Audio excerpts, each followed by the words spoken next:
Olá, eu sou Raul Ferraz, você está assistindo o videocast Habeas Data no portal de O Liberal.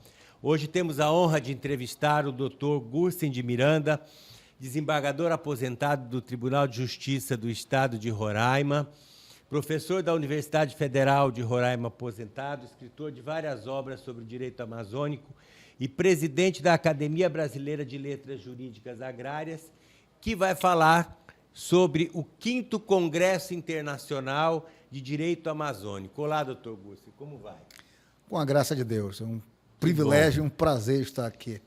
Doutor, eu fiquei impressionado com a nossa conversa inicial aqui antes e sobre a questão deste livro, especialmente, que é Direito Amazônico, né? Então, eu acho que isso vai ser o tema aqui da nossa discussão, ou um dos temas, e eu gostaria que o senhor falasse para a gente qual é o principal objetivo desse Congresso Internacional de Direito Amazônico, para depois a gente falar das suas obras, que são muito interessantes. O 5º Congresso Internacional de Direito Amazônico, em verdade, é uma continuação dos 4 congressos já realizados pela Academia Brasileira de Letras Jurídicas Agrárias, e nós já tínhamos organizado esse congresso, já pensando em algo bem próprio para a Amazônia. E, de repente, o nosso estado, a nossa cidade de Belém do Pará, é escolhida para sediar a reunião da COP30. E nós conversamos com uma entidade que tem sede em Pisa, na Itália, que também vai realizar um evento aqui de direito agrário, e nós resolvemos colocar o evento buscando uma compreensão jurídica COP30. Porque as pessoas falam COP, falando apenas da questão climática. Mas a COP, ela traz 3 convenções. Além da climática, tem a Convenção de Desmatamento e a Convenção de Biodiversidade.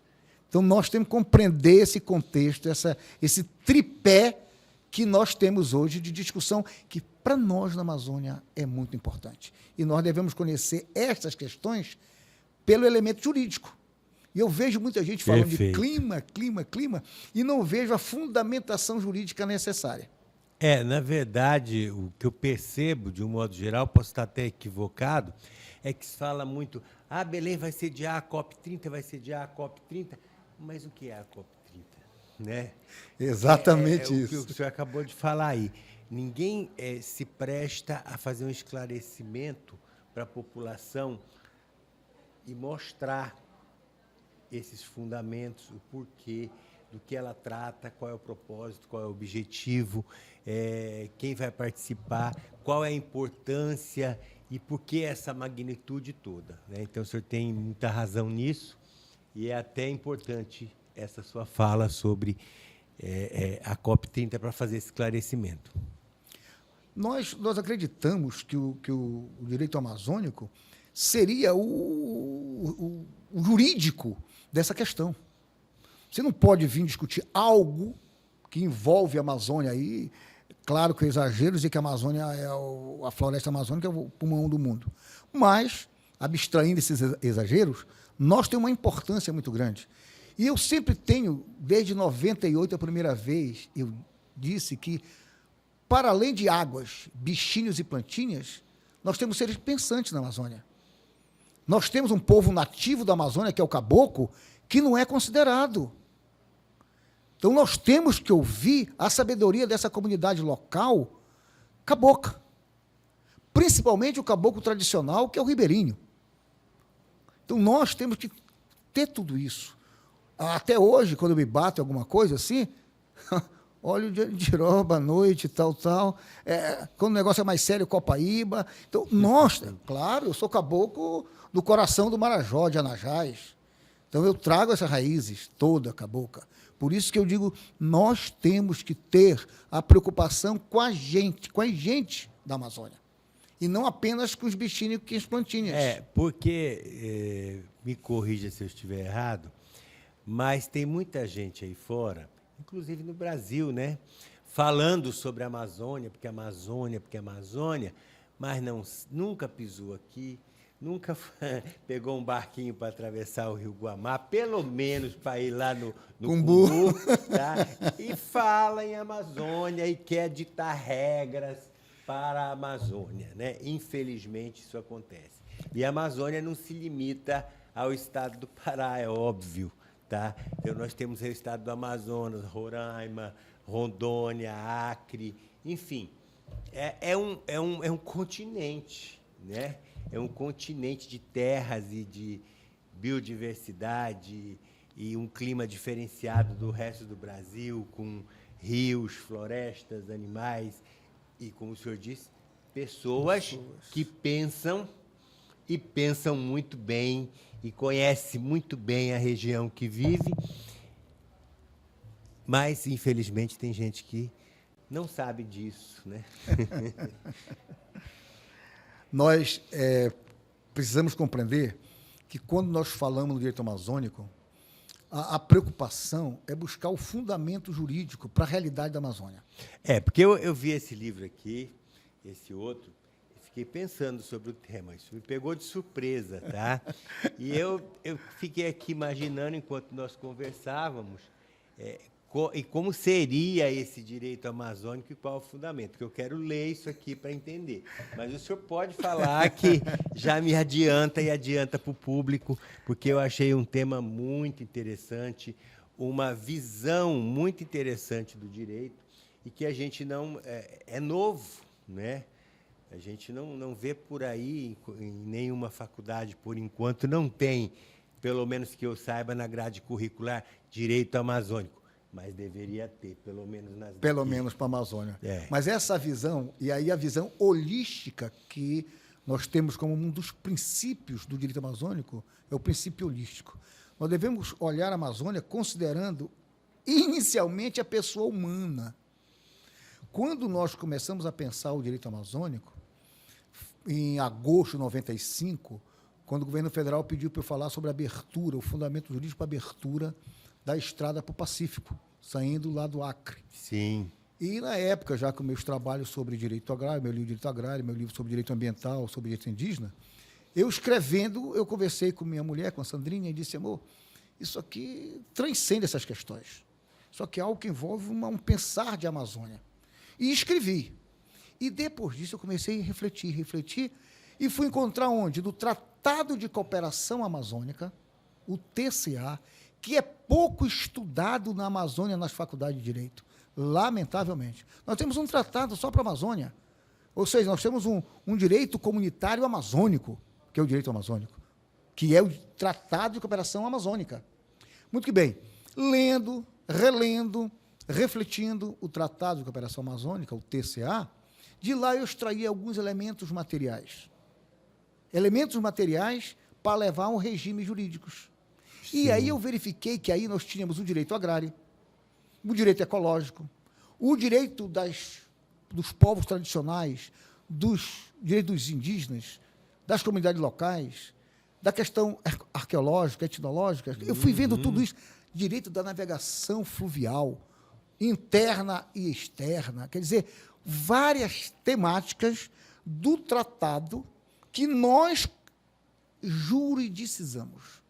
Eu sempre digo que eu procurei fazer o que os romanos fizeram com a filosofia grega.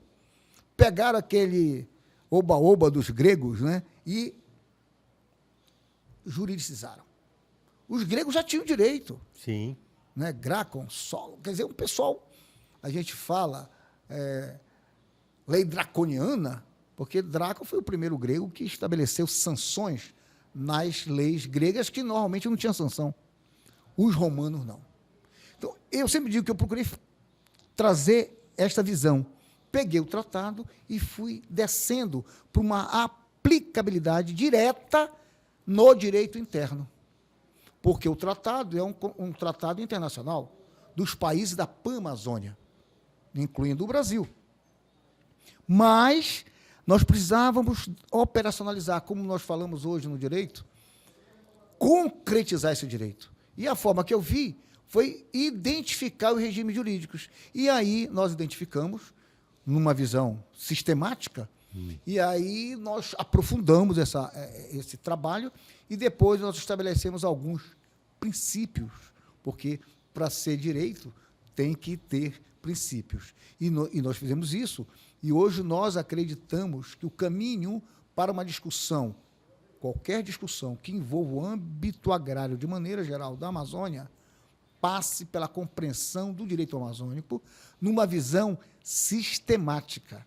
Porque você não analisa a questão ecológica na Amazônia de forma isolada. Você tem que saber quem está nessa área. Você pega uma questão indígena. A questão indígena envolve a questão agrária, a questão fundiária. E nem tendo como base essas questões lá do Sul, que é completamente... O referencial. O referencial é completamente diferente. Eu sempre digo, aqui nós tivemos decisões em nível de tribunais superiores em questões da Amazônia que são teratológicas, absurdas, juridicamente falando. Não vou entrar na questão política, porque eu não sou político.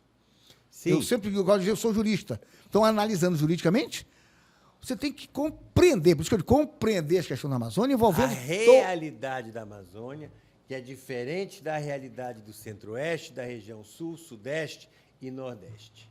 Então, aquilo que se aplica lá pode ser aplicado aqui? Pode, mas talvez deva ser considerado as peculiaridades e ajustado adaptando-se à nossa realidade. Adaptado à nossa realidade. Essa questão toda... Eu já cansei de discutir isso com pessoas do Sul. Olha, aqui não é... Não, é tudo igual, a lei é a mesma.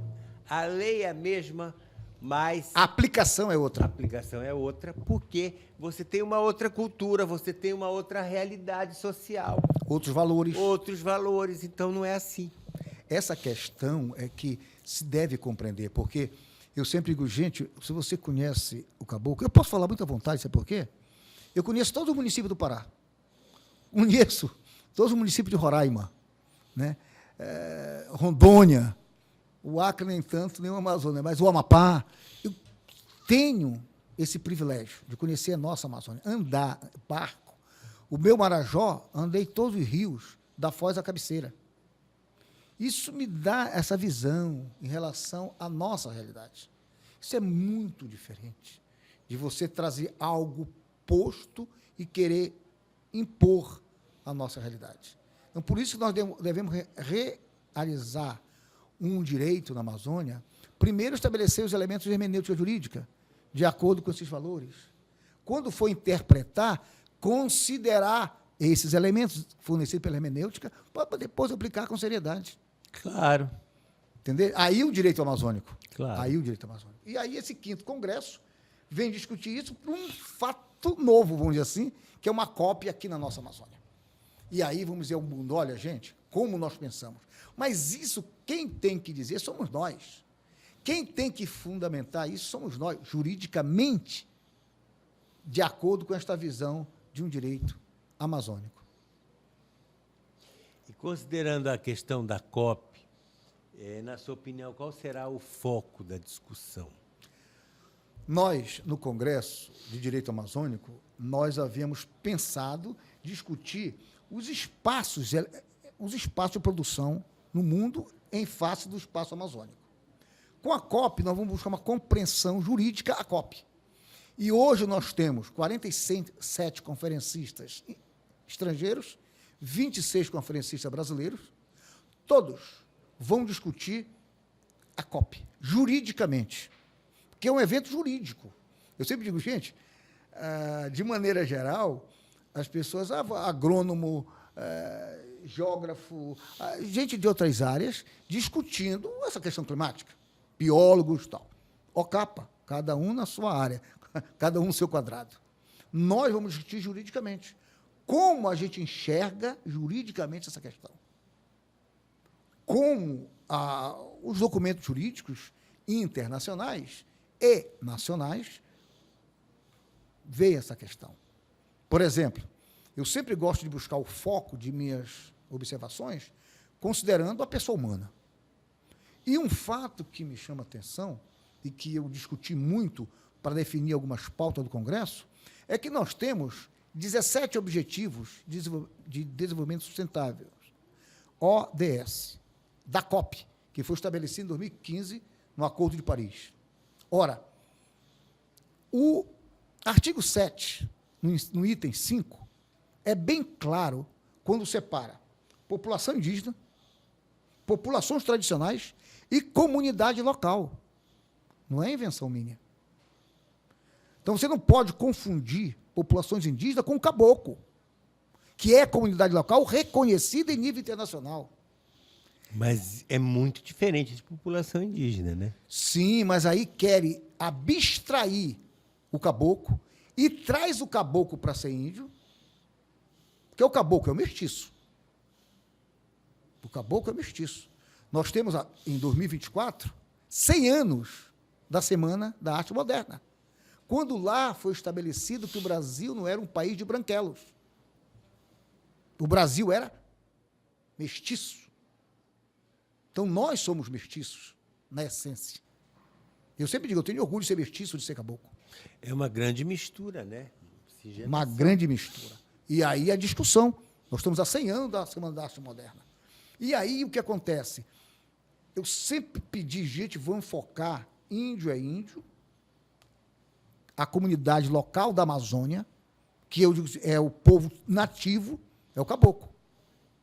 Nós temos que observar isso. Nós temos ainda alguns grupos tradicionais, como o grupo de quilombolas. Né? Nós temos que considerar esses povos. E na Amazônia e no Pará, nós temos outros grupos com cultura própria. As comunidades colônias japonesas que nós temos aqui. Sim. Isso tudo tem que ser observado. Você não pode querer impor.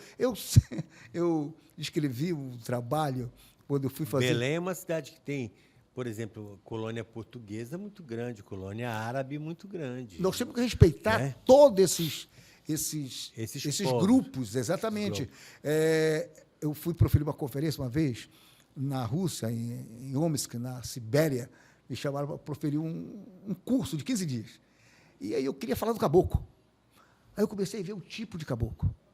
E eu estava em Curitiba com meu filho, e eu tinha visto já a questão do caboclo tradicional, que é o ribeirinho, e nós temos logo o primeiro caboclo, no cruzamento da primeira invasão brasileira da Amazônia, que foi do nordestino no primeiro ciclo da borracha.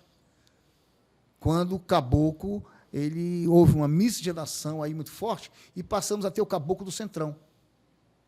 Aquele caboclo que tu chegas, está tudo destruído em torno da casa dele, limpo, limpinho.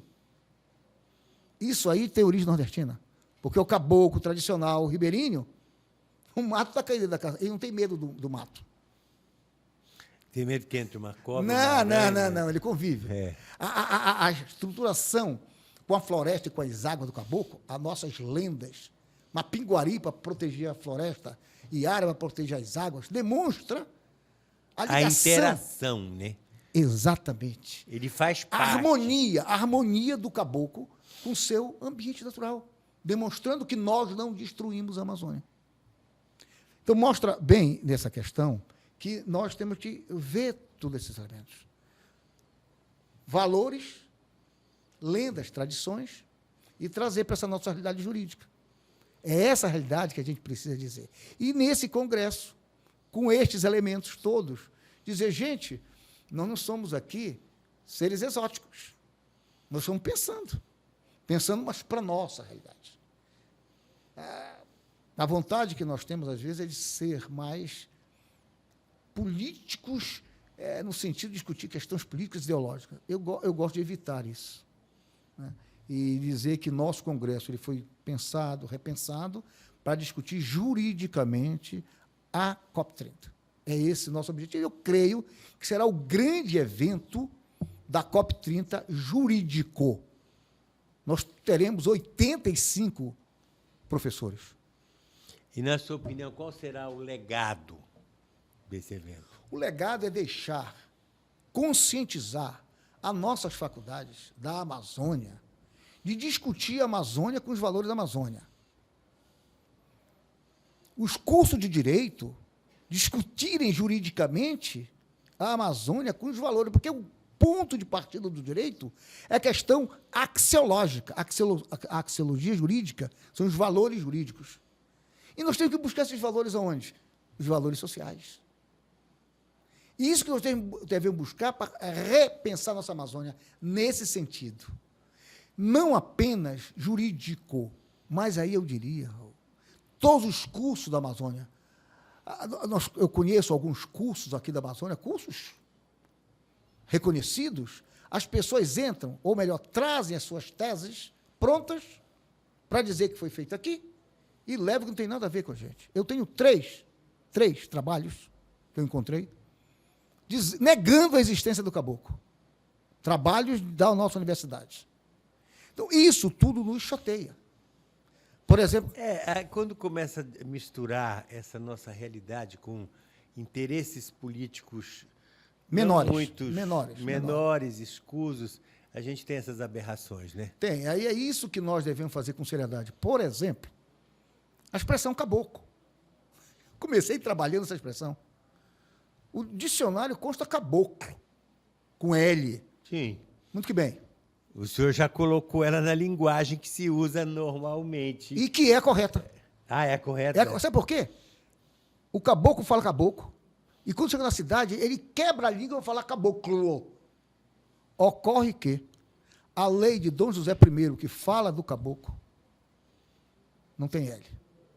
O Tupim-Guarani não tem L. Câmara Cascudo, no seu dicionário do folclore, diz de forma bem clara que o correto é caboclo. E foi um dos primeiros trabalhos que eu fiz para começar a trabalhar o direito amazônico, mostrando que a figura jurídica típica da Amazônia é o ser nativo, o caboclo. Compreendeu? Compreendo. Então, isso é legal a gente ter essas reflexões para poder defender nossos interesses.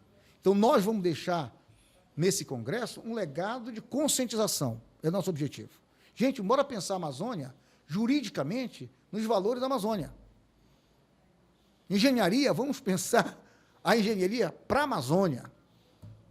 Quando eu vejo prédio cheio de espelho, eu lembro quando eu estive no Canadá, não lembro a cidade agora, rapaz, um espelho, dizem que o espelho tem mistura de ouro, não sei o quê. Que loucura. Lá tudo bem. Aqui vamos pensar duas vezes. Então, são essas questões que... Eu não sou engenheiro, não sou arquiteto, né? Eu não sei do... Mas é um ser pensante. Eu sou um ser pensante. E aí eu quero dizer que na Amazônia nós temos seres pensantes. Então, nós temos o direito de dizer... que aquela realidade não se adequa aqui. Entendeu? Então, é isso que eu venho chamando a atenção. Em 95, e eu quero fazer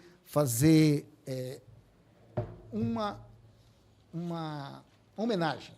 Eu coloquei aqui que dediquei esse meu livro de direito amazônico a Hugo Bejarano, por ordem alfabética, para não ter problema, que é da Bolívia, um professor, foi presidente do Tribunal Agrário da Bolívia. Nossa, na primeira ideia ele já começou a falar direito amazônico. Professor Santos Dito, do Equador, era o Tribunal do Equador também, nossa, já falecido. Ele ficou... E ele escreveu um livro, antes de mim, Direito Agrário Amazônico e Andino, porque a Amazônia brasileira e a Amazônia andina também, temos que compreender isso. Lúcio Flávio Pinto, nossa,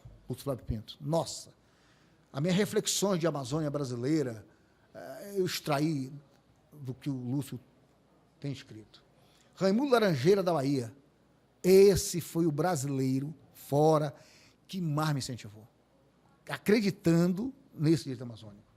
O professor Román José Duque Corredor, da Corte Suprema da Venezuela. Nossa, ele foi encantado. E também escreveu um trabalho sobre isso. Então, essas personagens foram muito importantes para a compreensão jurídica. E, claro, a minha formação como pessoa humana, considerando o meu viver com minha mãe, que é cabocla, lá do coração do Marajó, lá do Rio Cururu, no Anajás, meu pai, que tem sua origem em Garapé-Miri. Mas, assim, a gente, em casa, tinha uma vivência cabocla. Minha mãe, em casa, dia de domingo à tarde, quando tinha para a casa da minha mãe, A gente fala, acabou o queijo. Então isso é legal, a gente ter orgulho dessa nossa visão e buscar o E jurídico origem, para né? proteger essas questões todas. Doutor Gursi, foi assim uma imensa honra tê-lo aqui. Eu quero que o senhor venha em novas ocasiões para a gente discutir mais. Discutir não, para a gente ouvir mais o senhor, que é uma fonte de conhecimento imensa sobre a Amazônia e é um tema que é sempre de interesse para todos nós que vivemos aqui nesse mundo amazônico, né? E, então eu agradeço imensamente e as portas aqui estarão sempre abertas para o senhor vir compartilhar com a gente seu grande conhecimento. Muito obrigado. O agradecimento é meu. Eu sempre digo que a gente falar de Amazônia e agora do direito amazônico é uma missão que Deus me deu. Eu sempre digo que Deus me iluminou quando fez eu pensar o direito para a Amazônia e depois nominar direito amazônico. Isso eu agradeço demais. Deus é fantástico e eu tenho feito. A minha vida, tudo é um exemplo de gratidão a Deus. Que bom, que bom. Graças a Deus. Muito obrigado por tudo.